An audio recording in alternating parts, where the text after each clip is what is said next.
नमस्कार दोस्तों, आज की हमारे वीडियो का टॉपिक है why there is 50 hertz power supply in India.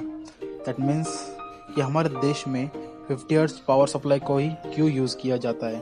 तो चलिए जानते हैं इसके पीछे के हिस्टोरिकल रीज़न को।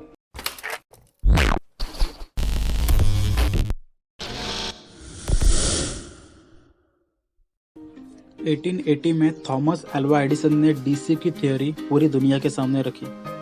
उन्होंने प्रैक्टिकल इनकैंडेसेंट लैंप इन्वेंट किया जो कि 1500 आवर्स तक चलता था। एडिसन सिर्फ इन्वेंटर के साथ ही बिजनेसमैन भी थे, तो उन्होंने अपना इन्वेंशन लोगों द्वारा यूज करने के लिए एक कमर्शियल पावर प्लांट लॉन्च किया जो कि 110 वोल्ट डीसी जनरेट करता था। लेकिन 110 वोल्ट डीसी ट्रांसमिशन में मीन्स अगर हम लो वोल्टेज से हायर डिस्टेंस के लिए ट्रांसफ़र करते हैं तो उसमें लॉसेस भी बढ़ते हैं और कंज्यूमर को लो वोल्टेज से सामना करना पड़ता था, और इसको ओवरकम करने के लिए उसे रेगुलर इंटरवल्स पर पावर प्लांट लॉन्च करना पड़ता था। 1883 तक सिर्फ डीसी सप्लाई ही वास्तव में था। तभी इंग्लैंड साइंटिस्ट ने यह जाना कि डीसी सप्लाई में फ्यूचर नहीं है, क्योंकि डीसी सप्लाई लो वोल्टेज में ट्रांसफ़र करने से लॉसेस भी बढ़ जाते हैं। तभी 1884 में उन्होंने ट्रांसफार्मर को डेवलप किया जिसके मदद से हम वोल्टेज को स्टेप अप कर सकते थे, ताकि हम हाई वोल्टेज में पावर ट्रांसमिट करके लॉसेस को रिड्यूस कर सकें। और 1884 के ही एंड में उन्होंने एसी ट्रांसमिशन लाइन की ट्रायल ली और सक्सेसफुल डेमोन्स्ट्रेशन के बाद 1885 में first AC power plant launch किया, जिसमें वह 2 kV and 133 hertz electricity generate करते थे। मगर उस समय एसी सप्लाई सिर्फ लाइटिंग पर्पस के लिए ही यूज़ किया जाता था, जैसे कि आर्क लैम्प और इनकैंडेसेंट लैम्प। मीन्स अभी तक एसी मोटर का इन्वेंशन भी नहीं हुआ था। तो 1886 में अमेरिकन इन्वेंटर जॉर्ज वेस्टिंगहाउस, इन्होंने इंग्लैंड साइंटिस्ट से वो ट्रांसफार्मर के कंस्ट्रक्शन के राइट्स ले लिए और एसी ट्रांसमिशन लाइन लॉन्च की जो कि 133 हर्ट्ज और 1000/100 वोल्ट ट्रांसमिट करती थी।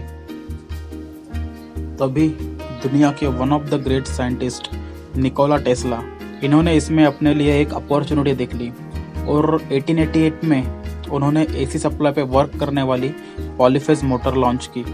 उन्होंने यह साबित कर दिया कि पॉलीफेज मोटर से हम मैकेनिकल पावर क्रिएट कर सकते हैं।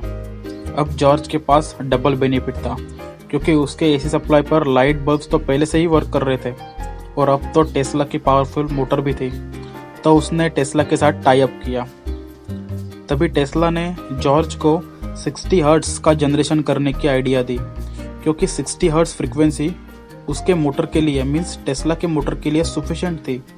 उसे मालूम था कि हाई फ्रीक्वेंसी से उसकी मोटर में लॉसेस बढ़ जाएंगे।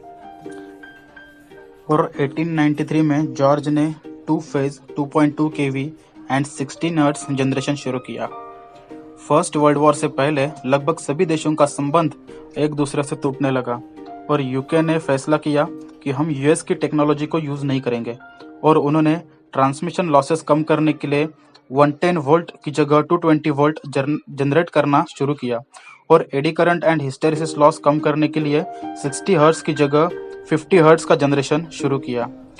सभी को मालूम है कि उस वक्त हमारे देश पर ब्रिटिशों का राज था, तो ब्रिटिश कंपनी ने उसी 50 हर्ट्ज की टेक्नोलॉजी को भारत में यूज़ किया और फाइनली इसके बाद उस कंपनी ने 1897 में दार्जिलिंग में first hydro power plant launch किया जो कि 130 किलोवाट जनरेट करता था। तो इस प्रकार से हमारे देश में 50 हर्ट्ज का जनरेशन शुरू हो गया।